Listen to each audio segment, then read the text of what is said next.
As a Vegeta fan, I've got to say this episode was so wild. I don't even know how to really feel about it. It was just one giant roller coaster.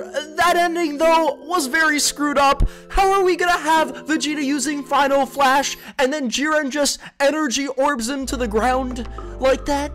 But I'm guessing that will be the trigger for something very, very big in next week's episode. Now, the big question is, did Vegeta give us that moment we've all been wanting this week's episode? Did this episode live up to the expectations? Did he do good against Jiren? Round 1 of Vegeta versus Jiren. Can we put that in the books as a good episode for Vegeta? The answer is yes, we can. Even though he was taking knees, elbows, he was getting twirled around, he was getting slapped around like a little kid, he finessed the situation in this episode to help him trigger something huge in the future. Now, I'm not gonna lie to you guys, Vegeta against Jiren really didn't work out in his favor. Not right now, and it won't probably until the end of the tournament when Jiren's actually brought him down to a level to where Vegeta can fight him, because Vegeta's just nowhere near Jiren's level. I mean, just think about how unfair the situation is when we compare this week's episode to the episode where Goku fought Jiren for the first time. Goku unlocked Ultra Instinct. He had a legitimate tool to fight Jiren. What does Vegeta have? Vegeta has Black Goku Saga era stuff from 2016. Stuff from 2016. Goku's at least got something from 2017. What does Vegeta have from 2017? He has nothing from 2017. We're in 2018. This episode came out 2018. Vegeta's using 2016 tools. That's why this episode was a win for Vegeta in my books. He was working with so little. What do you even expect? Yes, he was getting kicked around. Yes, he was getting uppercut. Yes, by the end of the episode, he's there on the ground, nearly unconscious. But he was working with so little that whatever he did against Jiren was worth it in my eyes. In fact, he did something potentially very major that we won't notice up until later on in the Dragon Ball Super anime, when, I'm guessing if we have 8 minutes left until the tournament powers down to like maybe 4 minutes or something like that. And here's what I mean. He had Jiren sweating.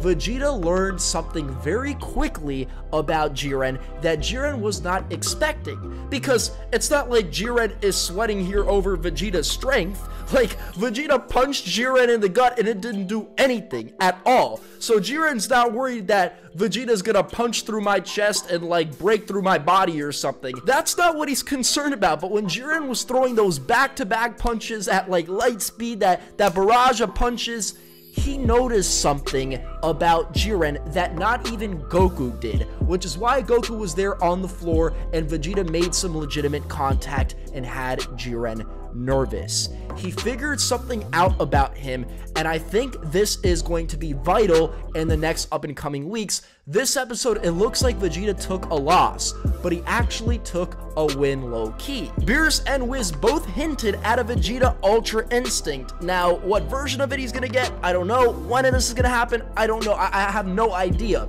But Wiz basically stated that Vegeta throwing himself at Jiren is his way of training to achieve Ultra Instinct, what Goku did. And I thought it was a little bit weird that Vegeta said later on that he's gonna do things his own way. So then why are you throwing yourself at Jiren for the purpose of attaining Ultra Instinct? Like, I love you, Vegeta, I want you to get some power-ups, some major moments, but you can't be saying you're doing things your own way, but you're gonna try to get Ultra Instinct. Nah, even if it is your own version, I gotta call you out. Like, you threw yourself at Katopesla.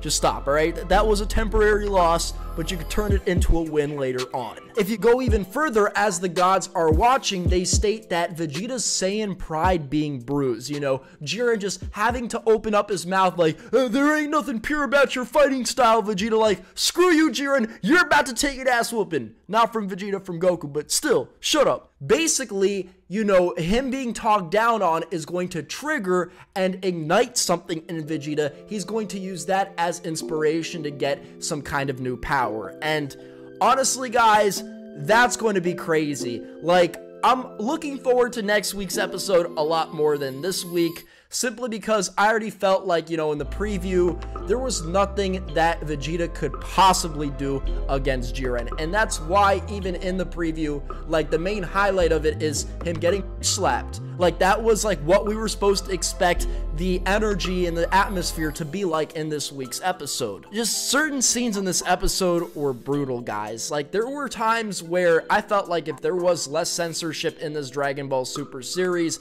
we could have Vegeta like throwing up blood, like just a lot of blood. Because, I mean, he was not given a chance to rest at all. It was just brutal. Like, back-to-back shots. He took an energy blast. Honestly, he was supposed to be disqualified. Like, it was supposed to go all the way through. Thankfully, though, Vegeta managed to just water the attack down so that by the time he was near the edge, it was just, like, dissipating and he was able to just crush it all. But, like, still, I mean, it's hard. It's super hard to give Vegeta the win in this week's episode. I know it is, because the type of attacks he was taking, he wasn't doing any damage at all. Let's not lie to ourselves.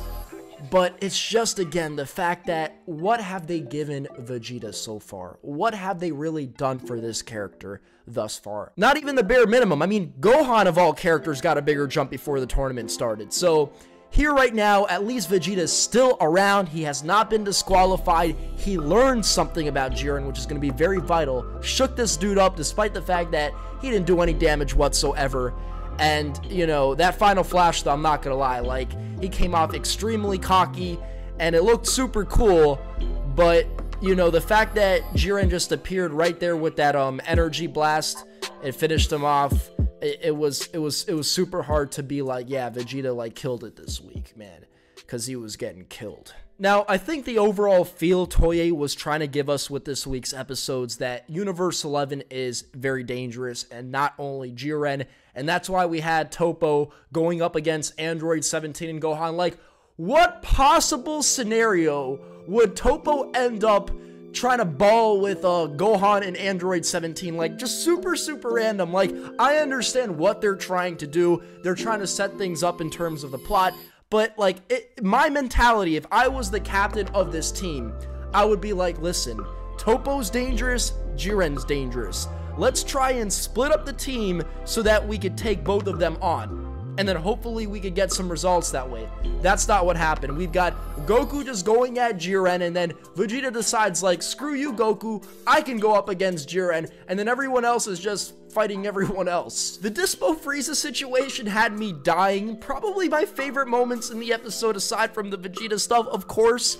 I mean, like, you've got Frieza there, like, pew, pew, pew, pew, and then Dispo's there super fast, just moving around, dodging everything. But then there's a point in the episode where we've got Dispo literally, like, he's being enwrapped by Frieza's tail, but he's just gonna run around everywhere, and he nearly bodies Frieza that way. Like, what am I watching? What am I watching at this point? Now, in my head, I guess Frieza could go Golden Frieza if it got, you know, truly serious. But in my head, this whole thing wasn't supposed to be taken seriously. And just hilarious to hear Frieza screaming desperate in a situation against Dispo of all characters. Like, if Dispo took out Frieza, I think that would be the takeout of the century. Probably even a bigger takeout than Goku versus Jiren, because we expect that in the end, despite the fact that they've built up the Jiren beyond belief. Like, he's literally the Superman of Dragon Ball Super. I'm really digging the art style they've been using. We saw it a little earlier on in the Tournament of Power, but now it's like the whole episode's in that art, and it looks really good. Love the shading. I love, like, the close-ups and just the emotion you see on the characters' faces. They did a really good job.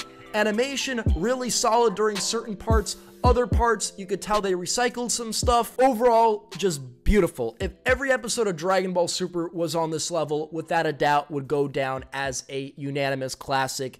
Even within the Dragon Ball community, you have people who, you know, stopped watching Dragon Ball Z, Dragon Ball 10 years ago watching Dragon Ball Super, and you see that a lot going on now as a lot of this stuff keeps getting better and better, more hype. Now, if I could end this review off in one note, please give Jiren some actual character development. That's the one thing I can criticize about this episode, because he's talking down on Vegeta. He says, Vegeta, there's nothing pure about your fighting style, you're extremely arrogant, and then Vegeta bounces back, and I'm so happy he didn't take that to heart. Well, he did in a way, but he took that as a positive, like, I'm gonna go in now. I'm going to use that to ignite new power. Absolutely sweet stuff. But if Jiren's gonna criticize Vegeta for being impure and arrogant, and also he wants to learn more about Goku, like, do you just want strength? Why do you fight? And then Goku bounces back with the same question, and Jiren responds like, I want to peek what's beyond strength. Like, give him some actual backstory, some character development, because as of right now, Jiren is just strong. That's all we know about this guy, and if he's going to be asking these questions or talking down on other characters, at least let there be something to compare it to. Is Jiren pure? Is his fighting style extremely pure? Why? What's beyond strength? Like, these questions, why did it come to these answers? Like, these are the things Toei really needs to think about, because when we compare Jiren in the manga to Jiren in the anime, it's not even a comparison. Jiren in the manga is like actually very, very interesting. Like, you actually see these backstories being built up by the end when he possibly wins the tournament and he uses the wish for something like reviving the extinct universes. I'll be like, okay, I understand why, because they've been building this character up for a while now. Hope y'all enjoyed this episode, guys. 9 out of 10 for me. If only